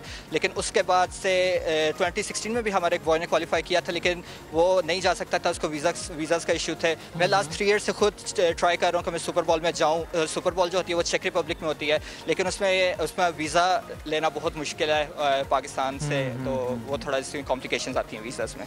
सही है। अच्छा, मैं चाहूंगी कि लास्ट में फुरकान आप हमें वो ट्रिक करके दिखाएं, वो फिंगर पे आप फुटबॉल को घुमाते हैं। ये हम बचपन से देख रहे हैं, उंगली पे बॉल कैसे घूमती है, फिल्मों में देखा है हमने आज तक। ये प्लीज जरा ये भी करके दिखाएं। फिंगर स्पिन, चलें हम फिंगर स्पिन आपको करके दिखाते हैं। चलें जी। अरे वाह वाह वाह,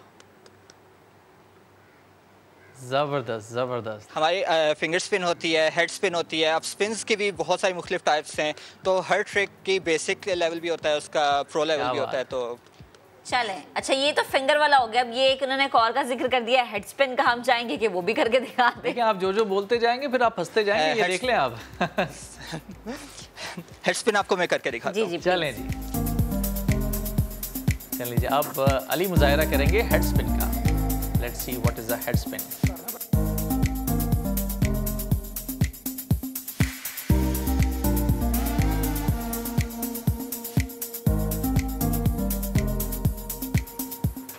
बड़ा मुश्किल है हेड स्पिन करना। फीडबैक बिल्कुल। Okay, this is the head spin, but I think it's not spinning. Variation होती है साइड हेड स्पिन, एक हेड स्पिन की वेरिएशन होती है कि आप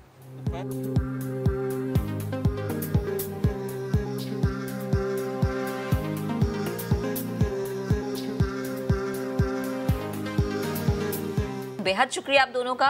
और फुरकान और अली हमारे साथ मौजूद थे, और ये हमारा टैलेंट है और मजा आया भैया पे टैलेंट देख के। बिल्कुल, वाह वाह वाह। तो जनाब इस टैलेंट को अप्रिशिएट करना भी बहुत जरूरी है।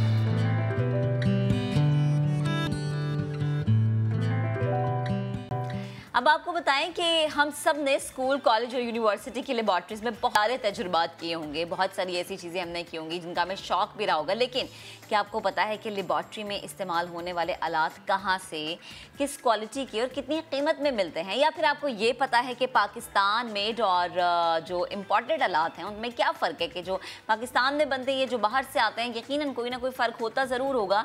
अब ये क्यूरियोसिटी थी मेरे को एंकर फराज को, और वो निकल गए एक वेयर हाउस में। वो गए, क्या देखा उन्होंने वहाँ पर, आ जाएं आपको दिखाते हैं।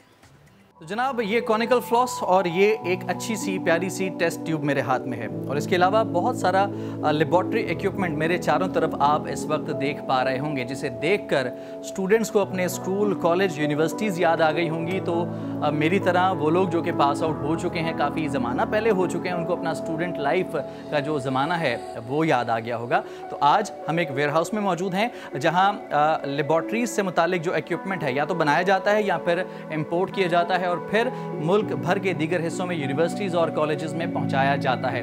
तो इस वेयर हाउस के जो ऑनर हैं हाफिज़ मोहम्मद उमैर, वो हमारे साथ मौजूद हैं। उनसे कुछ बात कर लेते हैं कि यहाँ पर क्या कुछ मौजूद है।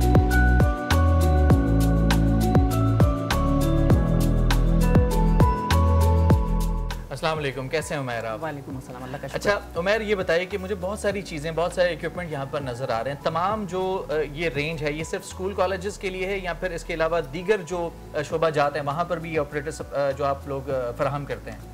ये दीगर में भी इस्तेमाल होता है। स्कूल, कॉलेज, लैब हो गई, यूनिवर्सिटी हो गई, हॉस्पिटल हो गए, इसी तरीके से फिर फैक्ट्रीज लाइन हो गई, उनकी लैब होती हैं। उसके हवाले से तमाम कलर्स वगैरह की मिक्सिंग के लिए फैक्ट्रीज में यूज़ होते हैं। जी जी, ठीक है। अच्छा, ये सारी चीज़ें लोकल मैन्युफैक्चरिंग है या फिर इम्पोर्ट की जाती हैं, या फिर ज़्यादातर तादाद जो है इनमें से इम्पोर्टेड चीज़ों की? ज़्यादातर तादाद इसके अंदर इम्पोर्टेड चीज़ें। अच्छा, इसकी क्या वजह है? पाकिस्तान में ये चीज़ें नहीं बनाई जा रही? बनाई जाती हैं, लेकिन उस हिसाब से नहीं बन रही जो जिससे बननी चाहिए। ठीक है, यानी ये इम्पोर्टेड आइटम है? ये इम्पोर्टेड आइटम है। ठीक है, और इसकी क्वालिटी मुझे नजर आ रहा है बहुत अच्छी है। ये पाकिस्तानी मेड में भी आता है, यानी लोकल में भी आती है? लोकल मेड में नहीं आती है, आती ही नहीं। ये अभी तक लोकल मेड में हमारे यहाँ इसकी बनाई नहीं गई। खुद इसकी मैन्युफैक्चरिंग की तरफ हम आ क्यों नहीं पा रहे हैं? अब हमारे यहाँ इतना यूजेबल है नहीं कि प्रैक्टिकल हमारे ऐसे नहीं है कि रेगुलर बेसिस पे चले हों। अब हमारे यहाँ प्रैक्टिकल ये होता है कि जब पेपर हुए उसके बाद प्रैक्टिकल होंगे, सिर्फ साल में एक दफ़ा बच्चे को खड़ा कर दिया कि आपने प्रैक्टिकल करना है, स्कूल वालों ने खुद ने नंबर देने, उसके अंदर प्रैक्टिकल जो है सिर्फ नाम के। यानी इसका मतलब है कि इन चीज़ों की डिमांड उस लेवल पर नहीं है कि मैन्युफैक्चरिंग की तरफ आया जाए, इंडस्ट्रीज इसकी लगाई जाए जी। अच्छा, इसके अलावा ये मेरे ख्याल में फिजिक्स और केमिस्ट्री से रिलेटेड ज़्यादातर चीज़ें हैं जी। जैसे ये बीकर्स हैं, ये तमाम टेस्ट ट्यूब्स हैं, ये मेरे ख्याल में हीटर है, हीट के लिए यूज़ किया जाता है ये जी। ये गर्म करने के लिए केमिकल जो भी होता है इसके अंदर गैस का जब कनेक्शन करेंगे ये हीट करेगा। कुछ भी केमिकल हमें बॉईल करने होते हैं, ये बॉईल करने की यूज में। ठीक है। अच्छा, इसके अलावा ये जो पार्ट ऑफ बॉडीज हमें नजर आ रहे हैं पीछे, ये तमाम चीजें ये बायोलॉजी के एक्सपेरिमेंट्स या प्रैक्टिकल्स में यूज होती है? ये बायोलॉजी के प्रैक्टिकल में यूज होती है। ठीक है। और ये जो माइक्रोस्कोप है, क्या ये भी इम्पोर्टेड ही है या पाकिस्तान में माइक्रोस्कोप बनाई जा रही है? नहीं, पाकिस्तान में अभी तक नहीं बनाई गई, ये इम्पोर्टेड है। अच्छा, ये एक भाई साहब यहाँ बैठे हैं, ये कौन है और ये क्या है, जरा इसका भी बता दें हमें। ये बायोलॉजी से इनका ताल्लुक है यकीनन? ये स्कल है, ये मेडिकल के स्टूडेंट के यूज़ के लिए होते हैं, क्योंकि इसका ऊपर का टॉप जो है ये ओपन हो जाता है। अच्छा, ये ओपन हो जाता है, अगर हम ओपन करें जी तो इनका दिमाग खाली है कहा जा सकता है कि इनका दिमाग खाली है। खैर, अच्छा, आपने बताया कि ये बायोलॉजी के स्टूडेंट्स यूज़ करते हैं, इसका मतलब है कि ये वो एग्जैक्ट स्ट्रक्चर होगा जो कि इंसानी खोपड़ी के अंदर का होता है। तो ये सारी चीज़ें जब आप मेडिकल के स्टूडेंट होते हैं, जब आप पढ़ रहे होते हैं, तो आपको ये बताया जाता है कि इंसानी जो स्ट्रक्चर है सर से पैर तक, और भी जो चीज़ें हमें नज़र आ रही हैं, वो अंदर ये स्ट्रक्चर कैसे काम करता है। हमें यहाँ पर एक लेग नज़र आ रही है जिसमें हमें मसल्स नज़र आ रहे हैं। उमैर साहब, अगर आप ये लेग हमें दिखा दें तो कमाल हो जाएगा। Okay, so we have a leg including thighs and calf, और ये जो रेड है ये इंडिकेट कर रहा है मसल्स को। इसके ये पार्ट्स भी इस तरीके से ओपन करके अच्छा ये जो जोड़ होते हैं ये सामान दिखाएगा। यानी कि इसके तमाम तर जो पार्ट्स हैं इनको हम अलग अलग करके स्टडी कर सकते हैं। तो मेडिकल के जो स्टूडेंट्स हैं वो इस तरह के ऑपरेटर्स हर मेडिकल कॉलेज और जो क्या कहना चाहिए यूनिवर्सिटीज़ हैं वहाँ पर ये तमाम तरह ऑपरेटर्स मौजूद होता है, सप्लाई किया जाता है। तो मेडिकल के स्टूडेंट्स हैं वो पढ़ते हैं कि किस तरह से इंसानी बॉडी काम करती है, उसके अंदर क्या क्या चीज़ें होती हैं। ये तमाम तरह जो मसल्स हैं ये जो हमें नज़र आ रहे हैं, इनको सेपरेट करके हर मसल का अलग एक नाम होता है, वो तमाम तरह चीज़ें जो है बताई जाती हैं। ठीक, अच्छा, एक ये हमें डमी नज़र आ रही है, थोड़ा सा ये भी अगर आप ब्रीफ करें, ये डमी क्या है? ये बेसिक डमी कहलाती है, CPR dummy. CPR dummy, okay. CPR dummy होती है हाफ बॉडी, जब जिससे नर्सिंग के जो स्टूडेंट होते हैं ये उनके लिए होती है। इसको ये पंपिंग करते हैं, पंपिंग के बाद सिखाया जाता है कि किस तरीके से आप बॉडी को पंप करेंगे। ठीक, यानी कि कभी भी हंगामी सूरत हाल के अंदर CPR एक बड़ा कॉमन फिनोमेना है।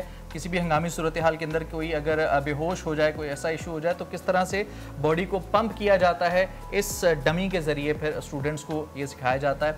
अच्छा उमैर, इसके अलावा ये बताइए कि आपने बताया कि ज़्यादातर जो आपका सामान है वो इम्पोर्ट होता है, लेकिन आपकी कुछ चीज़ें अपनी मैन्युफैक्चरिंग ही है। जो चीज़ें आप एक्सपोर्ट कर रहे हैं, क्या वो आलमी स्टैंडर्ड की क्वालिटी के मुताबिक हैं? उसकी जो क्वालिटी है वो मैच कर रही है दुनिया जहान में बनने वाले दीगर ऑपरेटर्स को?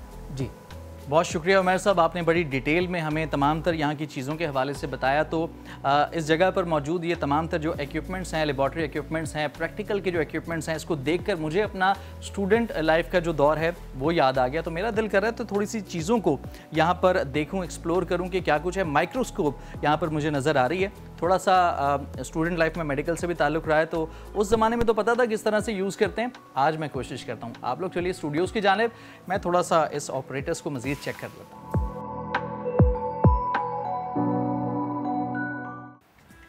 तो अब हम बात कर रहे हैं एक ज़बरदस्त किस्म के कंपटीशन के हवाले से। कराची में हुआ ये घरेलू ख़वातीन के दरमियान खाने पकाने का मुकाबला। आपको खाना पकाना आता है?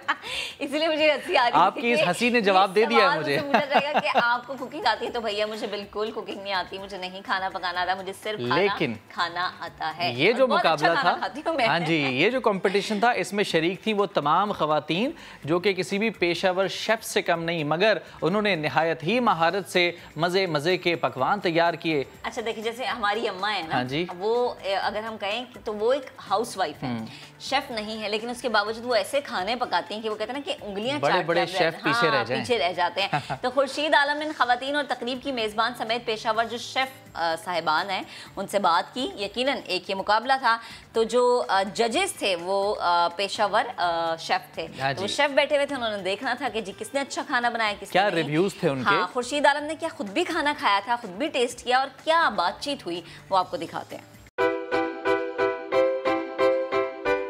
होम बेस्ड खवातीन का एक मुकाबला हुआ है, 45 खवातीन ने इसमें हिस्सा लिया है। किसी ने ये खूबसूरत मज़े मज़े के केक बनाए हैं, किसी ने बिरयानी बनाई है, किसी ने ज़र्दा बनाया है, तो किसी ने कबाब बनाए हैं, और इसी तरह मुख्तलिफ़ लोगों ने अपनी अपनी मुख्तलिफ़ जो हुनर है उसको आज़माने की कोशिश की है।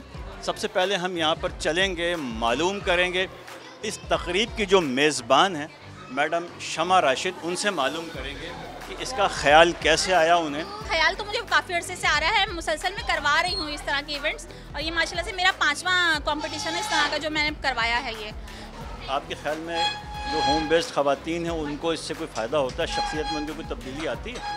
देखिए, इनको यहाँ पे सीखने का बहुत मौका मिल रहा है, क्योंकि कोविड का आपको पता है पूरे 1.5-2 साल हम लोग घरों में बंद रहे। उस वक्त खवातीन हमारी जो थी वो मंज़िर आम पे आई, उन्होंने घरों से अपने छोटे छोटे कारोबार शुरू किए। इसके अलावा हम लोग जो है इन लोगों को कहीं पे भी हम लोगों को नज़र आता है कि जैसे डिजिटल, अभी मैंने इन लोगों के लिए एक डिजिटल मार्केटिंग की वर्कशॉप रखी थी पूरी, ताकि इनको पता चले कि घर से किस तरह से जदीद तरीक़ों से काम किया जा सकता है। तो वो सारी चीज़ें हैं जो मैं इन लोगों के लिए करती रहती हूँ सर।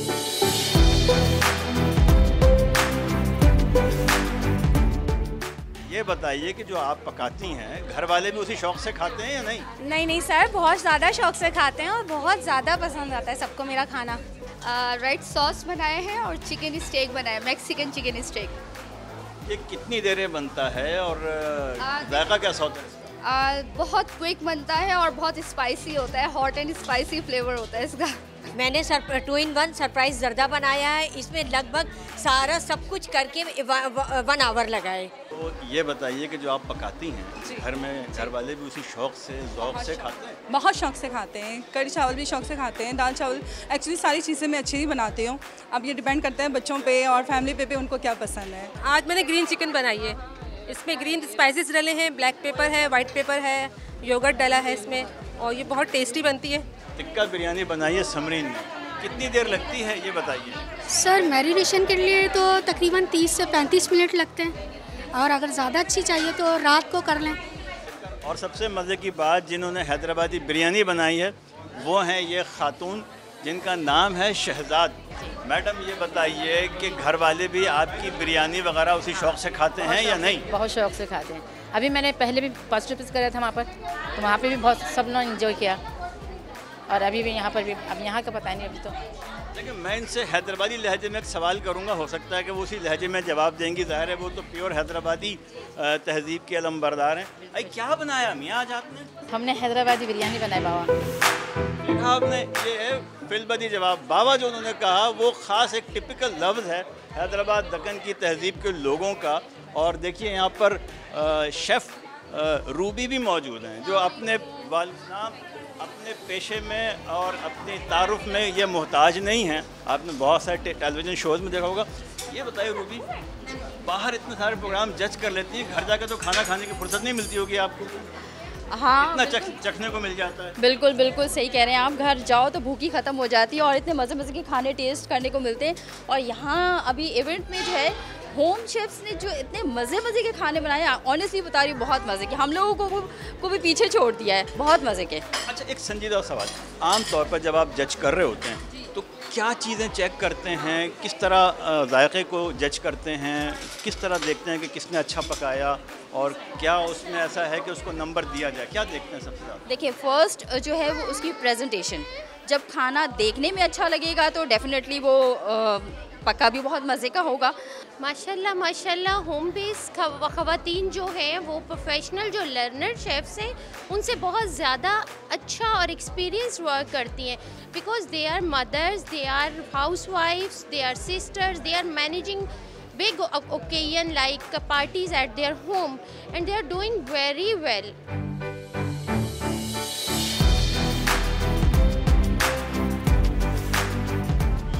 जनाब आप देख रहे हैं मायो सॉस गोला कबाब, खुशबू बहुत अच्छी आ रही है और ब्राउन कलर के कबाब हैं और इस पे जो उन्होंने ड्रेसिंग की भी बहुत शानदार है। ये बताएं कि ये आपने पकाया है? पक्की बात है? जी जी मैंने ही बनाया है। वैसे तो मैं गोला कबाब बनाती थी, लेकिन इसमें मैंने काफ़ी मैरिनेशन करी है और जो है काफ़ी मैंने इसमें अपनी ही जिद्दत डाली है कि मैं इसको अच्छे से अच्छा कर सकूं फाइनल के लिए। ये बताइए कि इस तरह की चीज़ें जब आप घर में बनाते हैं तो घर वाले भी शौक़ से ज़ौक़ से खाते हैं या? बहुत ज़्यादा शौक़ से खाते हैं, मेरे शौहर भी, मेरे बच्चे भी और मेरे बेटों को तो बेटियों को बहुत ज़्यादा पसंद है। शारिक से मालूम करेंगे कि वो क्या बना रहे हैं, क्या पका रहे हैं। उन्होंने तो अब बाकायदा यूनिफॉर्म भी पहनी हुई है। और ये बताइए शारिक क्या पकाया आपने? मैंने आज चिकन पटियाला हांडी बनाई है। ये कितनी देर लगती है इसमें? 30 to 45 मिनट्स लगते हैं और ये पंजाब की डिश है, इंडिया से बिलोंग करती है। ये कैसे शौक़ हुआ आपको पकाने खाने का? मुझे अपने फादर और अपनी बहन को देख के हुआ, वो दोनों भी शेफ़ हैं और इसी फील्ड में हैं, तो उनको देख के मुझे शौक़ हुआ और फिर मैं इस फील्ड में आया। लेकिन हम ये बात ज़रूर कह सकते हैं कि कम से कम ये जितना अच्छे खाना पकाते होंगे ना, तो जो हमारी भाभी हैं वो यकीनन इनसे आइंदा बहुत खुश रहेंगी और खूब गुजरेगी। क्या ख्याल? इंशाल्लाह इंशाल्लाह। क्या क्वालिटी देखते हैं कि आप कहते हैं कि यार ये नंबर 1 है, ये नंबर 2 है, ये नंबर 3 है? जी बिल्कुल, ये बड़ा मुश्किल हो जाता है जब आप किसी भी कंपटीशन को जज कर रहे होते हैं, बिकॉज इसमें ना सिर्फ टेस्ट बल्कि प्रेजेंटेशन बहुत काउंट करती है। वो प्रेजेंटेशन कीपिंग इन माइंड कि आप क्या रेसिपी बना रहे हैं या क्या रेसिपी प्रेजेंट की गई है आपको। अगर हम केक की बात करें तो डिफरेंट स्टाइल के केक्स होते हैं, डिफरेंट फ्लेवर्स होते हैं, उस पर डिफरेंट नेचर का जो है वो काम होता है। मीन्स कोई फॉन्डेंट में काम कर रहा होता है, कोई और फ्लावर्स मेकिंग कर रहा होता है, तो डिफरेंट स्टाइल्स होते हैं।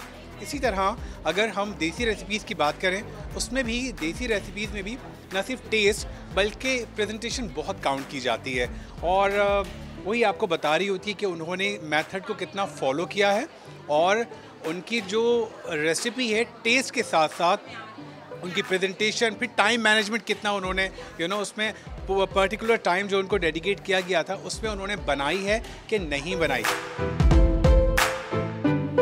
अब हम मौजूद हैं उस स्टॉल पे जहां बहुत सारे खूबसूरत और यकीनन बहुत मज़ेदार केक बने होंगे। कैसे बने हैं, कितनी देर लगी है, उनके क्या नाम रखा है इन लोगों ने, इन सब मालूम करते हैं। ये कुछ बहनें यहाँ पर मौजूद हैं, उनसे मालूम करते हैं। मैडम ये बताइए केक है, ये क्या है? ये मिकी माउस। अच्छा, कितनी देर लगती है इसमें? काफ़ी टाइम लग जाता है 2-3 घंटे तो लग जाते हैं। घर वाले भी शौक से केक खाते हैं या नहीं? जी, घर वाले, जानने वाले, दोस्त अहबाब सब शौक से खाते हैं। आप क्या कहें? बस मैं भी यही कहूँगी कि हम घर से शौकिया निकले थे और अभी इधर तक पहुँचे। शौक़ का कोई मोल नहीं होता और इन बहनों ने साबित किया है कि शौक़ हो, लगन सच्ची हो तो बहुत सारी मज़ेदार चीज़ें बनाई जा सकती हैं। अब हम चलते हैं मज़ीद कुछ हिस्सों की जानिब। यहाँ एक बच्चा मौजूद है, इसने बड़ी खूबसूरत सी रेड टाई लगाई हुई है, स्मार्ट सूट वूट पहन के आया है। ये अली मुशर्रफ आपको दिखाएंगे। ये पूरा केक कॉर्नर है, ये पूरी टेबल पे हर तरफ हमें मुख्तलिफ रंगों के। और मेरी बहन ये बताइए, आपका नाम फरिया है, आपने क्या बनाया? मैंने ये चॉकलेट केक बनाया है, इसकी नेस्ट थीम है, और ये मैंने कॉफ़ी केक बनाया है। बनाया है या बनवा के लाई? नहीं यही बनाया है। आधा स्पंज बना के लाए, बाकी का आधा काम यहाँ आके किया है। कितनी कॉस्ट आई होगी? इसकी कॉस्ट तो पर केजी के हिसाब से होती है। पर केजी 1200 नॉर्मली ये स्पंज केक पड़ता है। इसका मतलब ये हुआ कि अगर इन लोगों ने अपनी बेकरी खोल ली तो नुकसान में नहीं रहेंगी। जी आइए अब मज़ीद कुछ और लोगों से बात करते हैं। इन बहनों ने, इन माओं ने कैसा पकाया खाना, आपको अच्छा लगा? बहुत अच्छा है, स्पेशली जो केक बेक किए हैं नो डाउट, और यहाँ पे किए हैं। सबसे एक आप कह लें कि एफ़र्ट ये है कि घर में तो हर चीज़ होती है, अवेलेबल है, लेकिन कहीं नई जगह पे जाके अपना एफ़र्ट दिखाना वो बहुत बेस्ट है। और बहुत ज़बरदस्त माशाल्लाह से ड्रेसिंग भी, लुक भी और अंदर का टेक्सचर भी, प्रॉपर एक बेहतरीन केक। एक प्रोफेशनल शेफ़ होने के नाते आप क्या चीज़ पहले देखते हैं कि बनाने वाले ने अच्छा क्या बनाया है, प्रेजेंटेशन अच्छी है या उसका जायका अच्छा है? देखिए सबसे पहले तो प्रेजेंटेशन, जो आँख को जो चीज़ अच्छी लगती है, आपका दिल चाहता है उसी को खाएं, तो प्रेजेंटेशन। देन प्रेजेंटेशन बहुत सारे लोगों की अच्छी है, लेकिन अंदर का जो टेक्सचर है वो अच्छा नहीं है, थोड़ा सा ड्राई है, तो सेकेंडली वो देखा जाता है। क्योंकि मार्क्स जो हैं वो सबके हैं, लाइक डेकोरेशन के भी हैं, सॉफ्टनेस के भी हैं, और पूरे पैकेज के मार्क्स होते हैं। बेस ख़वातीन की पकाई हुई अशिया को देख कर अंदाज़ा होता है कि इन्हें मुनासिब प्लेटफॉर्म मिले तो इनकी सलाहियतों को मज़ीद उजागर किया जा सकता है। कैमरामैन मोहम्मद आतिफ के साथ खुर्शीद आलम, समा, कराची।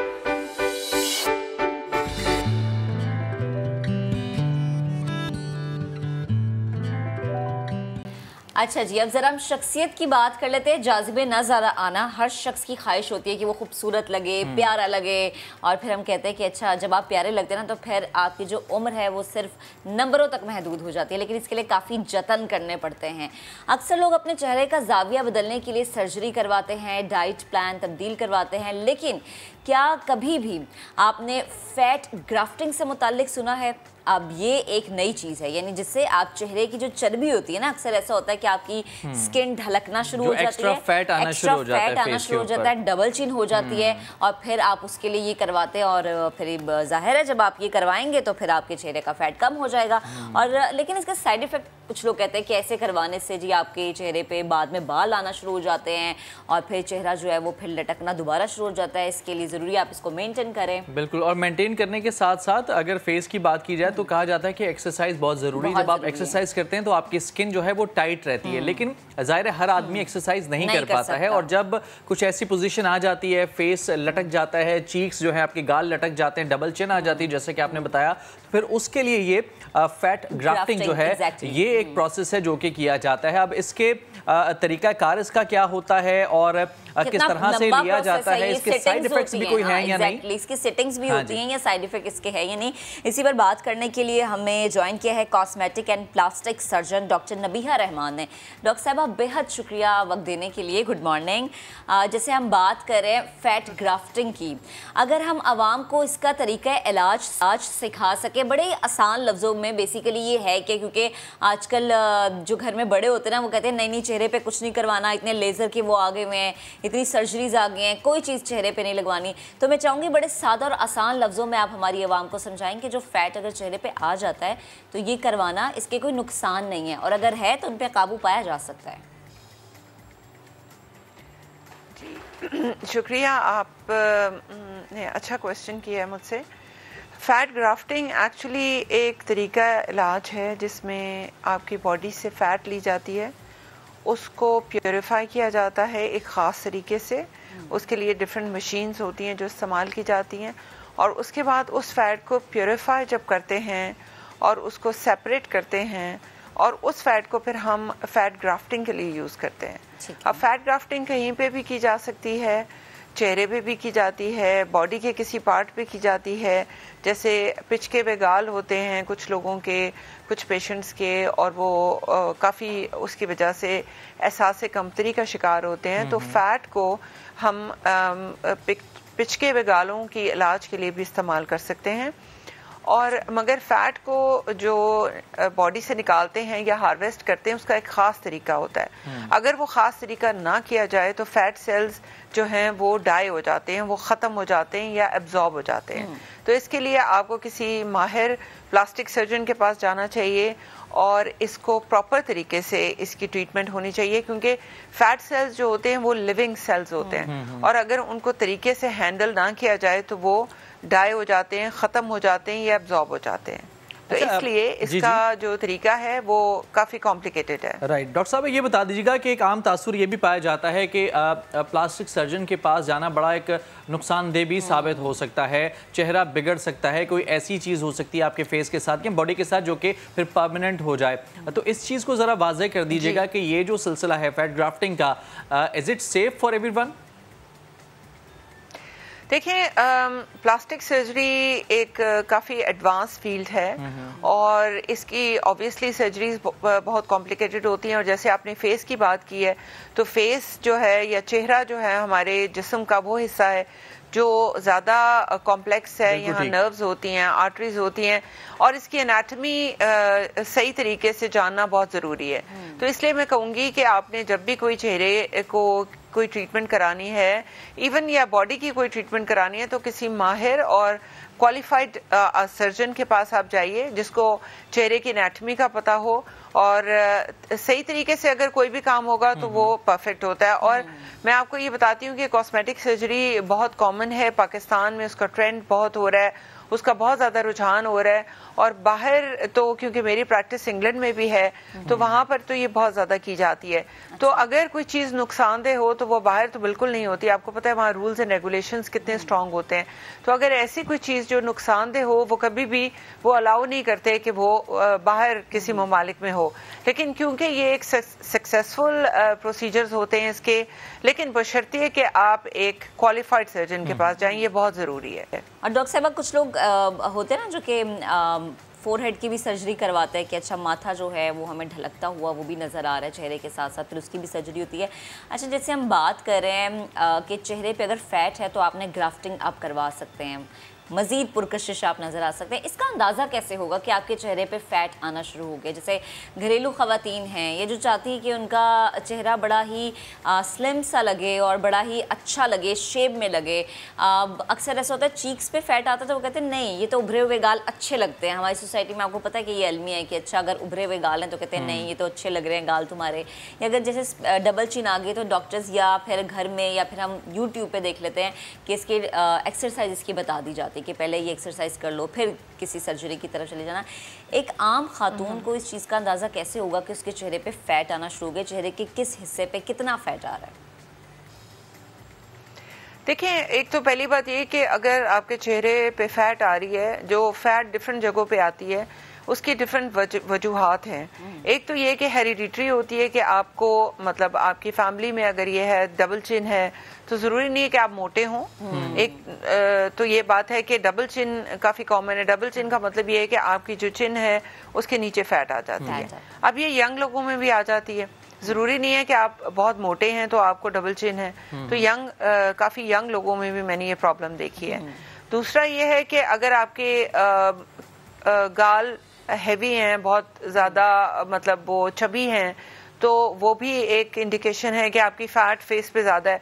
मगर फैट ग्राफ्टिंग फैट ज़्यादा होने के लिए नहीं की जाती। अच्छा। फैट ग्राफ्टिंग का मतलब ये होता है कि आपके किसी एक बॉडी के पार्ट से फैट लेते हैं, उसको जैसे मैंने आपको बताया कि उसको प्योरीफाई किया जाता है और उसको इंजेक्ट करते हैं। तो फैट एक्चुअली वॉल्यूम के लिए की जाती है, मतलब फैट निकालते नहीं है बल्कि डालते हैं।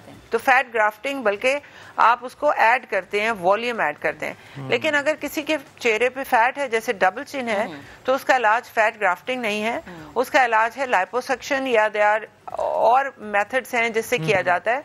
लेकिन डबल चिन के लिए लाइपोसक्शन एक काफ़ी कामयाब प्रोसीजर है और उसमें कान के पीछे से आप एक छोटा सा होल करते हैं और उससे आप फैट को सक कर लेते हैं। तो वो डबल चिन ख़त्म हो जाती है। तो उससे ये कि आपका जो चेहरा है वो ज़्यादा शार्प लगता है, आपकी जॉ लाइन ज़्यादा डिफाइन हो जाती है।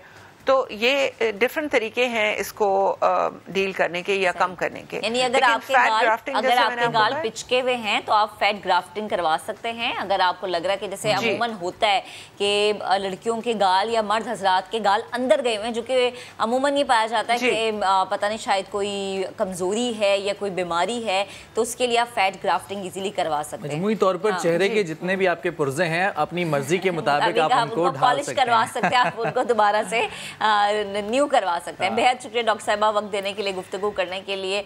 और जितने भी लोग यकीनन यंग जनरेशन को होता है ना कि हम बड़े खूबसूरत से नजर आए, उसका एक हल ये भी होता है कि अपना डाइट प्लान अच्छा रखें। चलें जी, आज का प्रोग्राम अपने अख्ताम को पहुंचा। इंशाल्लाह आपसे मंडे को हम मिलेंगे, मुलाकात करेंगे। अपना बहुत सा ख्याल रखिएगा। 2 दिन आपने करना है कि बेस्ट ऑफ नया दिन देखना है और इसके साथ ही साथ अपना ख्याल भी रखना है और वीकेंड को खूब इंजॉय करना है। तब तक अपना ख्याल रखें। मंडे तक अल्लाह हाफिज़। अल्लाह हाफिज़।